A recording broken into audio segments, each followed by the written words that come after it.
Touching.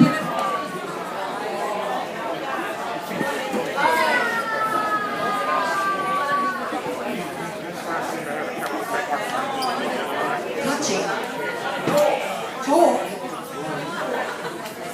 I don't have a problem with that.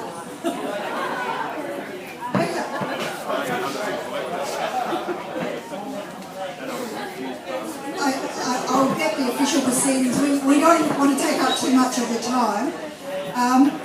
It's my wonderful opportunity today to MC the proceedings, and I'd like to apologise on behalf of the Minda President, Susan Newhouse, Dr. Susan Newhouse, who isn't available today. The trouble with a surgeon as a chair, they have to operate and consult. But I really would like to acknowledge Tony Harrison, the CEO of DCSI, who was the Minda President and was on our board for 8 years, 6 of them as President. And it was really under his leadership that set us on a path for the development of the master plan. So it's really pleasing for me to have you here today to see really the fruits of your work. I'd like to acknowledge this is a joint turning of the sod ceremony, and I really want to welcome Alan Smith, the CEO of AEIOU Foundation, and his team. And Alan is here, and he'll be giving you a brief presentation afterwards. The member for Boothby, Nicole Flint. The member for Morphett, Duncan McFetridge. The member for Fisher Nat Cook, I think, here she is sitting in the front row, who's representing the Minister, Minister Lahos. Tony Harrison, who I've already acknowledged. The Sarah Construction Team General Manager, Adrian Esplin, and the Managing Director, James Sarah, and their team. And I think a lot of the Sarah team are in the background. And I think we've also have the Hutchinson team, who are the AEIOU builders. Corporate partners, Minda ambassadors, volunteers, members of the Minda board and executive, and of course, the people that we're here for.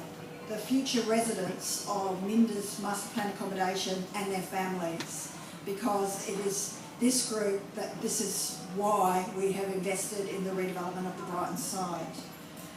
Thank you to the band, once again, our volunteer band, Are You Serious, who was a great start to a Tuesday after a public holiday, and I do realise there was lots of traffic problems this morning, so hence we started a little bit late, but thank you for making the effort to attend today. This is the launch of the Minda Stage 2 of the Master Plan, and also the construction of the AEU Foundation's Early Intervention Centre for Children with Autism, 2.5 to 5 years. I'm really proud to be here to celebrate with you. This is truly special because it signifies the commencement of construction. And this is a $95 million construction stage, and the foundations for the new community. I think stage 1 is evident, but until we finish stage 2, and most of Minda at the moment is a construction site because we've got construction going on in four zones really, and we're still running operations in the middle. It can be quite hard. We've had to move people from my path around and create a whole different way of working, but we're all looking forward to the outcomes. With the introduction of the National Disability Insurance Scheme, it's more critical than ever to establish partnerships and collaborations with other sector-leading organisations. We made a decision as a board and executive that really the early intervention years of 0 to 5 was not the space that Minda wanted to be an established player in, and hence we believe that what AEIU do with their early intervention centre is unbelievable, based on best practice principles out of Queensland. So when they approached us, we thought that was an extremely good fit and made good use of the asset here by allowing them onto the site, so that we can create a really vibrant community with the younger age group also here at Brighton. So what the NDIS does is it actually puts people at the centre, the people with disability who are now our customers. They're not participants, they're not people living with disability, they're the customers of Minda, and what Minda's role is no longer to care, support, but to serve our customers. So this is a physical reflection of what Minda wants to do to support or to serve our customers going forward, with them at the centre of everything that we do. The North Brighton site isn't just Minda. Minda is actually everywhere. We're from Millicent to, so we're in the southeast, and we're also in Millington on the York Peninsula. We've got houses and services in the north. We recently opened our northern office, but this is very much where it began. We had a house for 22 people at Fullerton, and then we moved here in 1908. We're 119 years old. It's our 120th next year. And this site is 28 hectares of absolute beautiful grounds, and even at the end of the building program, they will still only use 14% of the space. The rest will be green space and open area. So it's really quite hard explaining to the NGIS that this is not an institution. This is about creating an intentional community where people have chosen to be here at Brighton. And I try to explain to the NGIS that if it was me, that I could live here in the most latest accommodation with assisted technology, in an apartment of my choice or a house of your choice with the people I want to live with, and I'm at Brighton on the beach with access to church on Sunday, social club on Thursday night. I'm with my friends and I can go down to the beach to have coffee. My doctor's in Brighton. Everything is around here. I don't really want to accept a community house in the suburbs. I would really select here, and a lot of people have done that because we've given them choice. So we support over 365 people out in the community, but there are 190 plus that have decided that Brighton's a pretty good address and would like to stay here, and we support them in their decision. So I won't take up too much more of your time, but it's really to think, it's very amazing to think that this is the next stage of a plan that we started thinking about in 2007. And there's been a lot of changes to that plan. And what Minda has done is we've become a leader in aged care and retirement living as a result of our Brighton Dunes and our Pat Kaufman Centre aged care facility. We now have 13 vibrant social enterprises based around packaging, facility management, electronic recycling, where people with disability have opportunities for employment. And we also are one of the state's leading training and educator providers through our South Australian Learning Centre. So we're not just a disability provider, we do a lot of other things other than disability, and really stage 2 will be the physical reflection of that, particularly the development of the lifestyle precinct, where the general community, our pottery facilities, our art and craft centre, our work with Tootie will also be open to the community to utilise, because we're about community participation and integration. This is truly a South Australian development. It will create, over the course of the project, 850 jobs for South Australians and inject about 95 million into the South Australian economy. So this is truly South Australian in that Sarah Construction is a South Australian company, Minda is a South Australian icon, and Bank SA, who are our financiers, are also South Australian. So we're very proud to be associated with a truly South Australian development. Adrian and James, I truly want to thank you for joining us here today and being an inspiring partner with a business that has a similar passion for the state. We're only as strong as the local community from which we have received such generous support, and we will always be grateful for your enduring support. I invite you, colleagues and people, Minda support, friends, family members and partners to share in our wonderful journey over the coming years, and thank you for being here today to celebrate the milestone. So on that note, I'd like to invite AEIOU Foundation CEO Alan Smith to the stage.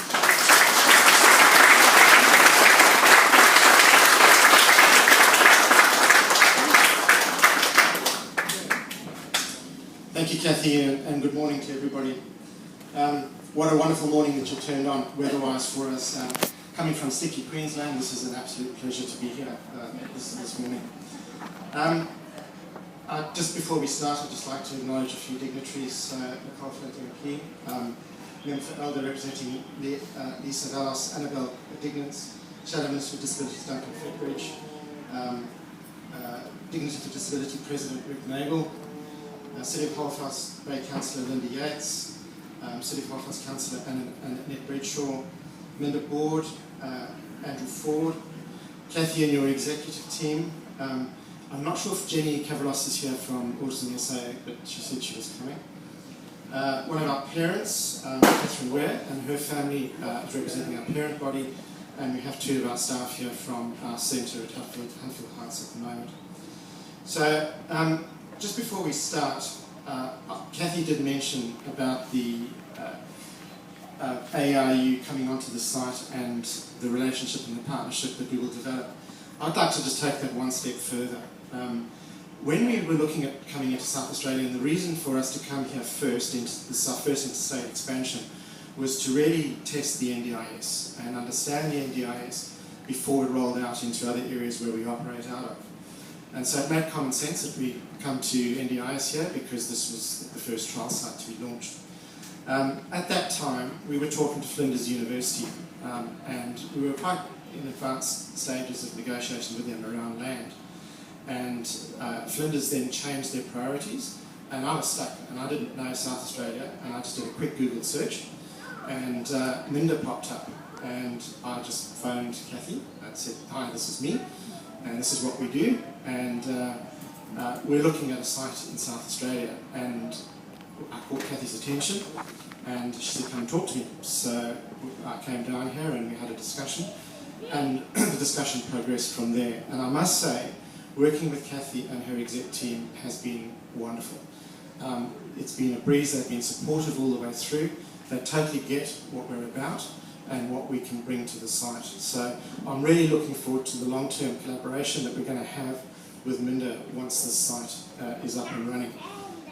I think that the learning experiences that Kathy's team will get from us and we'll get from Minda will be great, but research collaboration I think will be another great area, and maybe even in the fundraising space as well we might be able to collaborate. So really looking forward to that all happening, and that's not too far away now, but we're about to break ground. Breaking ground at Minda, the analogy of a child in a car and saying, "Are we there yet? Are we there yet?" It's very much the case here.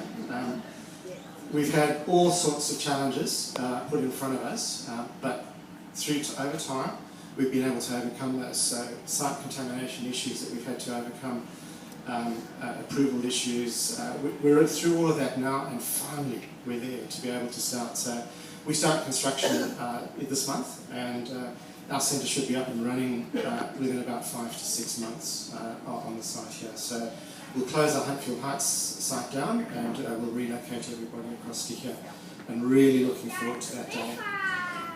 Part of this project, and the reason that we're able to build here, is that we received a grant through the National Stronger Regions Fund, who gave us $891,000 towards this project. So a huge thank you to the National Stronger Regions Fund for this. It's one of the biggest grants in our 12-year history that we've received. So I need to acknowledge the contribution that they have recognised us and put that investment towards us. I must say that National Stronger Regions Fund has been very good. They've actually funded another centre for us in Brisbane as well. So it's been a very, very good. They understand the benefit and the value of that investment in ARU. So I'm really excited about that occurring. Hutchinson Builders are here today. They're our builders who are going to be building the site. So I'd like to acknowledge Tom Wilson, who's built several of these centres for us over the years, and I'm sure he'll do a great job in South Australia for us as well. The building team that we've had to work with Zero Constructions and all the consultants that Minda used, we've used the same consultants, and thank you for your efforts and helping us and guiding us through, because it is a little bit different in South Australia to Queensland with the legislation and the approval processes, but we're through all of that, so thank you for your efforts and support in that area. The last person that I want to acknowledge in this process is Senator Nick Xenophon. Nick has been a big fan of ours over the years, and Nick was very instrumental in us receiving this National Stronger Regions Fund support as well. So Nick's not here today, but I just want to acknowledge his contribution to the organisation and his support over the years. A little bit about AIU, just so that you're a little bit clearer on exactly what we do. So Kathy mentioned we offer support for young children on the autism spectrum. Our focus is on children that are on the severe to moderate end of the spectrum.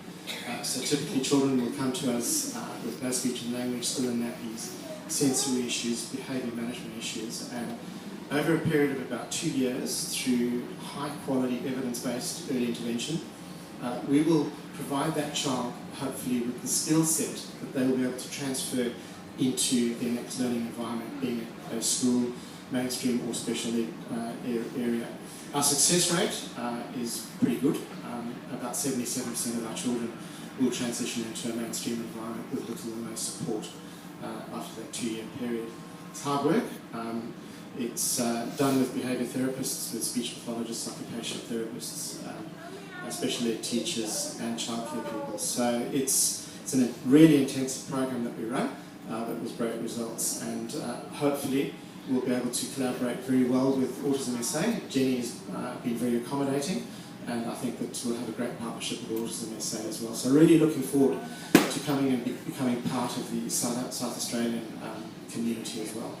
So I have really nothing further to say, and I hope the project goes well, and thank you all for attending.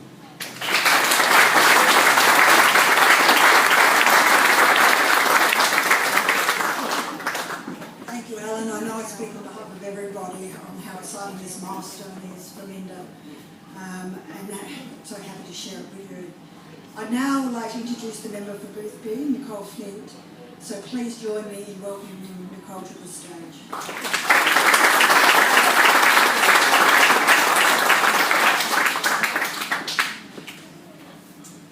Good morning, and aren't we just so lucky with this glorious weather after an interesting weekend in Adelaide?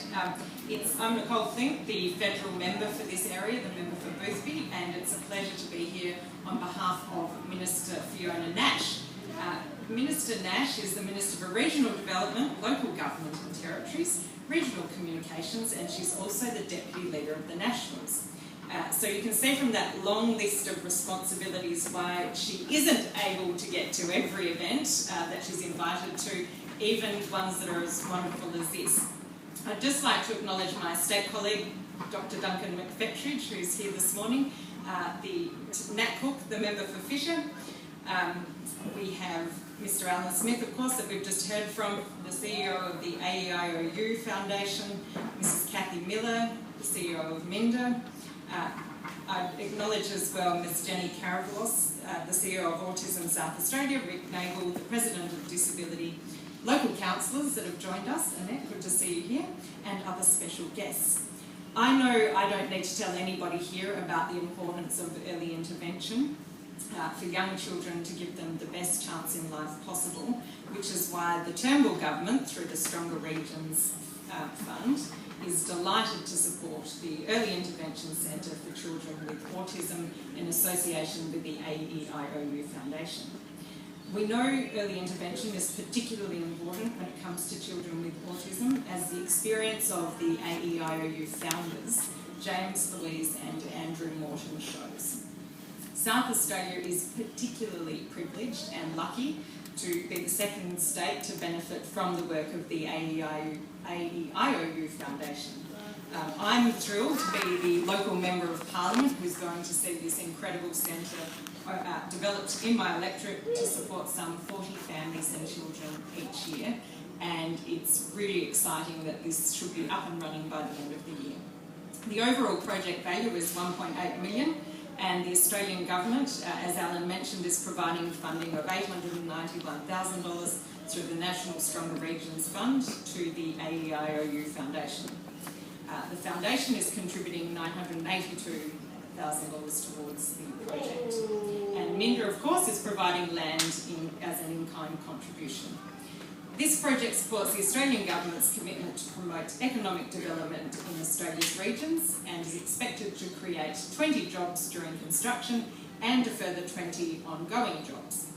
On behalf of the Minister and the Turnbull Government, I'd like to thank everyone involved in supporting the Early Intervention Centre for Children with Autism, and I look forward to visiting over the coming years, particularly this year as the build commences and is then completed, and to see in future the wonderful work that will be done with children and families who use the centre. Thank you very much.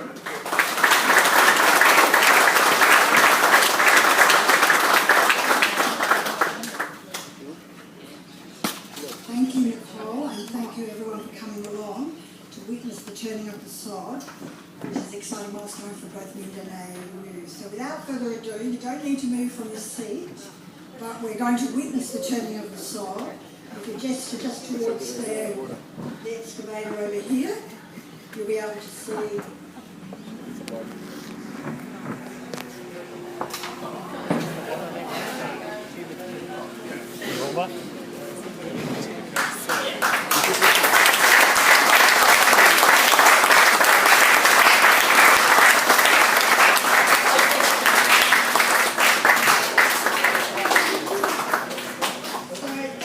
for coming today. Please enjoy the barbecue, and there's coffee behind me, and I hope we'll hear some more from our volunteer band, Are You Serious? So thank you everyone.